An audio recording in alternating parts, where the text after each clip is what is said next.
De repente era papai do céu dizendo: olha, Bolsonaro, não era para você ter sido eleito em 2022, porque você não teria tantas ferramentas para colocar adiante as suas ideias.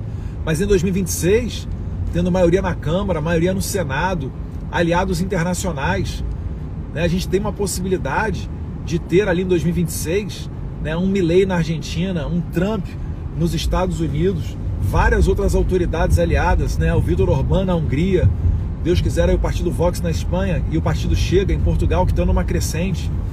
Então o mundo está caminhando para ser mais conservador.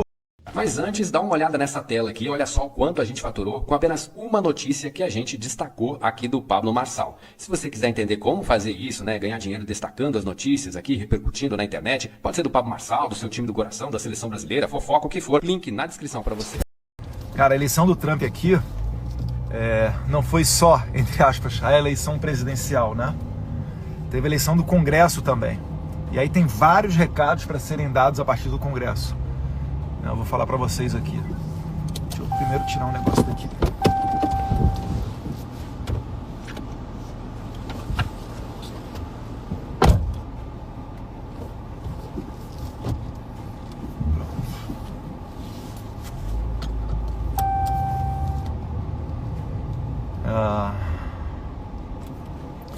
Então a eleição do Congresso, os republicanos, que significa direita, conseguiram a maioria também no Senado e na Câmara. E todos aqueles que apoiaram a causa brasileira, contra a censura, né, apoiando com projetos de lei, como a deputada Maria Elvira Salazar, daqui da Flórida, que é de onde eu estou agora, eles foram reeleitos, aumentando a sua votação. O que isso significa? Significa que o político americano, além de uma questão por princípios, começar não, que eles já fazem isso, né, a lutar pela liberdade, eles também podem ter o interesse em fazê-lo por conta da questão eleitoral, aumentar a sua votação. Gente, já são... Vocês me escutam aí? Já são mais de 2 milhões de brasileiros, 2 milhões e 85 mil, pelos dados oficiais do Itamaraty, que moram aqui nos Estados Unidos, a comunidade brasileira. As maiores são Nova York, Boston, Atlanta na Geórgia e aqui em Miami, né, região de Miami, vamos botar Flórida. Então, existe essa mensagem a ser dada. Aqueles que apoiam a comunidade brasileira têm mais sucesso eleitoral também. E isso é importantíssimo, porque se o Trump consegue a presidência, mas se nós perdêssemos, por exemplo, o controle da Câmara dos Deputados, projeto de lei da Maria Elvira Salazar, que visa acabar com o visto americano de autoridades que violem a liberdade de expressão, leia-se, as autoridades estrangeiras que censuram americanos perderiam a possibilidade de entrar aqui nos Estados Unidos. Esse é o projeto de lei da Maria Elvira Salazar. Se não tivéssemos conseguido, o Partido Republicano, a maioria na Câmara, isso daí seria enterrado com certeza, né? Não é uma pauta desejada pelo pessoal da esquerda. Como é que tem que prestar atenção no caminho aqui também? E no Senado, essa maioria, ela vai permitir ao Trump ter amplo poder para colocar adiante a sua agenda, não só para acabar com a agenda woke, né? Com aquela agenda que visa mudança de sexo para menor de idade, passando por cima da autoridade dos pais, de ideologia de gênero, sexualização nas escolas, né, a questão de pronome, de linguagem, que nunca foi a prioridade de ninguém em lugar nenhum do mundo. Aquele negócio todo que sempre tem uma minoria que se sente ofendida, que fica sentida, a depender da palavra que você usa, etc. Isso daí vai ficando cada vez mais para o passado. E veja só, o Trump, ele foi eleito agora depois de ter perdido em 2020 a eleição. E ele mesmo fala que hoje em dia ele tem muito mais consciência do jogo, ele sabe muito mais o nome dos americanos e das pessoas para ele se envolver e realmente colocar um governo adiante. Ele diz que no passado, com a inexperiência dele do primeiro mandato, ele tinha muita dificuldade, que às vezes alguém colava nele, dava uma sugestão, ele indicava um nome para um alto escalão de ministério, para alguma atividade pública, e essa pessoa depois ele descobriu. Ele perdia tempo.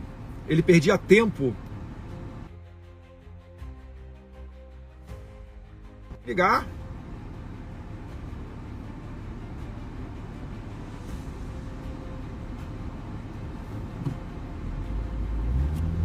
Ou seja, ele perdia tempo nesse tipo de questão. E agora ele está muito mais maduro nas próprias palavras dele. Né? Fez aí, para todo mundo que fica falando questão de centrão, etc., ele fez uma costura política que ele trouxe para si pessoas que antes eram do Partido Democrata, como Bob Kennedy, Robert Kennedy Jr. Ele foi do Partido Democrata no passado, ele era esquerda no passado, hoje é o principal conselheiro, talvez possa ser ministro aí, vamos ver o que vai acontecer, da área da saúde do Trump. Então veja só como é que o Trump ele teve resiliência, né, para atravessar um momento muito ruim. Eu lembro que depois que ele perdeu a eleição, ele ficou cerca aí de 5, 6 meses em total silêncio, foi expulso do Twitter, né, teve um calvário ali, um purgatório que ele teve que atravessar, mas agora ele voltou mais forte do que nunca. Não custa imaginar que isso pode acontecer com o Brasil também. De repente era papai do céu dizendo: olha, Bolsonaro, não era para você ter sido eleito em 2022, porque você não teria tantas ferramentas para colocar adiante as suas ideias. Mas em 2026, tendo maioria na Câmara, maioria no Senado, aliados internacionais, né, a gente tem uma possibilidade de ter ali em 2026, né, um Milei na Argentina, um Trump nos Estados Unidos, várias outras autoridades aliadas, né, o Vítor Orbán na Hungria, Deus quiser aí o Partido Vox na Espanha e o Partido Chega em Portugal, que estão numa crescente. Então o mundo está caminhando para ser mais conservador. A eleição foi do ano passado, né, do Parlamento Europeu, ou foi desse ano? A gente está em novembro. Foi esse ano a eleição do Parlamento Europeu, aumentando o número de cadeiras de conservadores, reduzindo o número de cadeiras do pessoal. Tava desligando aqui o Waze. Então é muita notícia boa, gente. E o Trump, que o Lula mesmo já está tendo... A mágica já está acontecendo, né? O Lula, que foi, antes da eleição, segundo matéria da Folha de São Paulo, estava insinuando que um novo governo Trump seria um nazismo com uma outra cara, teve que dar parabéns ontem. Por quê? Porque aqui é a maior potência econômica do mundo. Se às vezes o pessoal fica criando aí, né, levantando um monte de questão, porque se fizer isso, a China, os Estados Unidos têm economia maior do que a China. Quem sabe aí a China também não está começando a viver um momento de resfriamento da sua economia, uma crise imobiliária. Então vamos ver o que acontece com o mundo. Mas essa eleição ela dá uma respirada no Ocidente. Se a Kamala Harris tivesse ganho, esquece. Ia ser assim, ia ser muito mais gente aceitando que tá, de agora em diante a agenda é essa agenda woke. Eu vou ter que acostumar com meu filho indo para a escola e voltando de uma maneira diferente, sem respeitar a autoridade do pai e assim por diante. Quando se fala, por exemplo, em guerra, os Estados Unidos é a maior potência bélica do mundo, é o único país que é capaz de abrir 2 frontes de guerra em qualquer lugar do planeta Terra em 24 horas. O Trump foi o único presidente desse milênio, né, de 2000 para cá, depois do W. Bush, que não abriu guerra nenhuma. Esperavam que ele fosse abrir guerra com a Coreia do Norte, ele foi lá e pacificou com Kim Jong-un, até apertando a mão dele, lá no paralelo 37, se não me engano, né? Me ajuda aí, pessoal. Coreia do Sul, Coreia do Norte é o paralelo 37, 57. Mas enfim,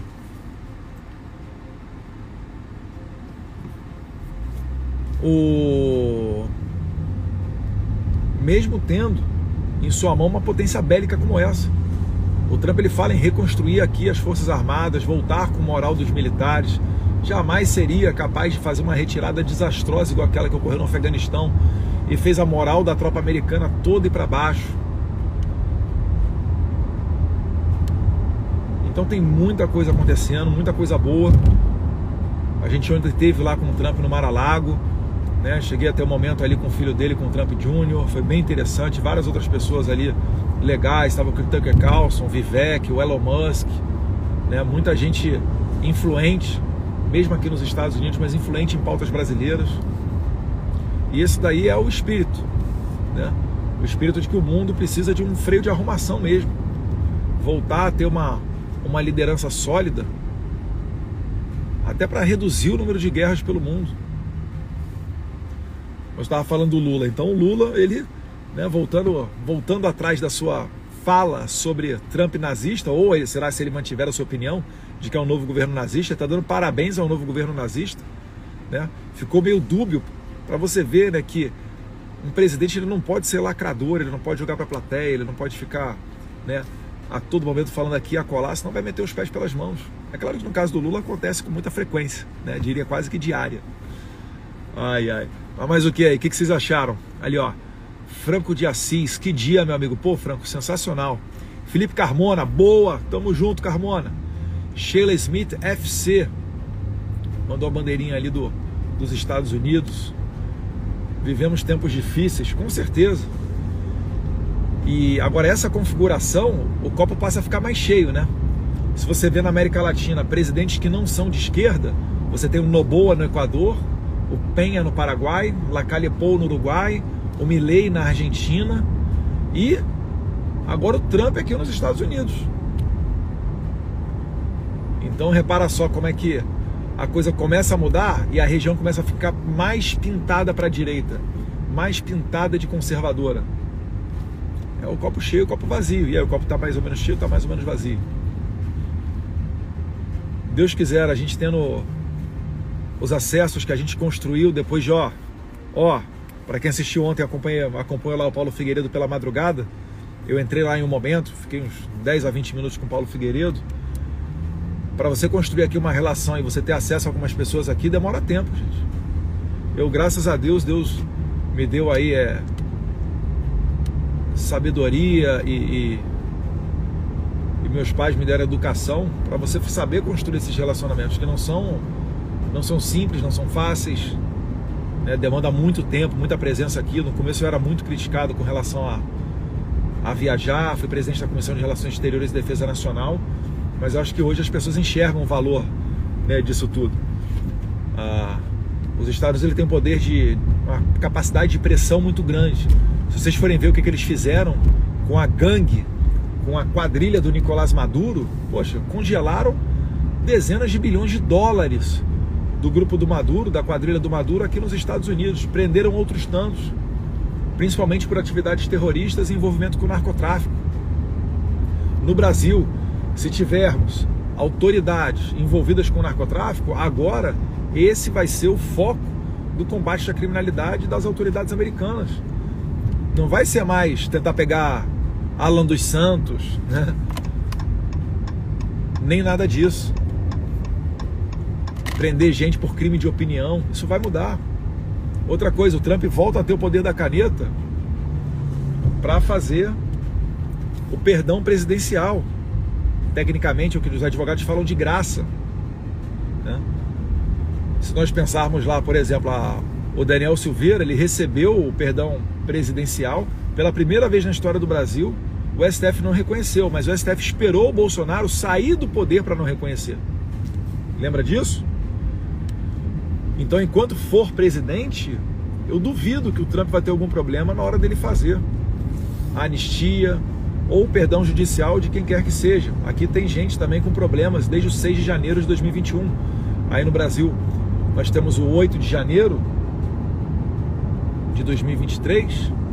Nos Estados Unidos é o 6 de janeiro de 2021. Então são novos ares aí, pessoal. Estou muito feliz, estou muito contente, né? Os Estados Unidos em boas mãos, eu escrevi ali o Cacau. Eu agradeço a todos vocês que apoiam o nosso trabalho. Tem muitos outros deputados aqui, tá? Veio até vereador também. Está o Carmelo junto com a esposa. Está o deputado federal Rodrigo Valadares junto com a sua esposa, a Moana, também foi eleita vereadora lá de Aracaju. Tá o Gilson Machado, nosso eterno ministro do Turismo, junto com seu filho, que também foi eleito vereador lá em Recife, o Gilcinho. Eu nunca vi uma presença tão grande de brasileiros aqui. Ontem, no Convention Center, que é onde o Trump fez o discurso dele, tinha um amigo nosso lá, o deputado Agostinho Romo, né, o Nigel Farage, deputado inglês. O mundo inteiro está aqui, gente. O mexicano Eduardo Verasteg. A gente estava lá com a Marjorie Taylor Greene, que foi reeleita deputada. A primeira coisa que ela falou quando encontrou com a gente é que ela ficou muito feliz porque a eleição dela melhorou, né, a quantidade de votos. E isso era uma boa sinalização para o Trump na Geórgia, que é um dos chamados swing states. O Trump acabou levando lá também. Então, muita coisa bacana acontecendo. Essa maioria no Senado, a maioria na Câmara, poxa, é realmente uma notícia muito boa. E vamos lá, vamos ver as cenas aí dos próximos capítulos, né? Pretendo continuar em contato com vocês aqui, principalmente através dos stories.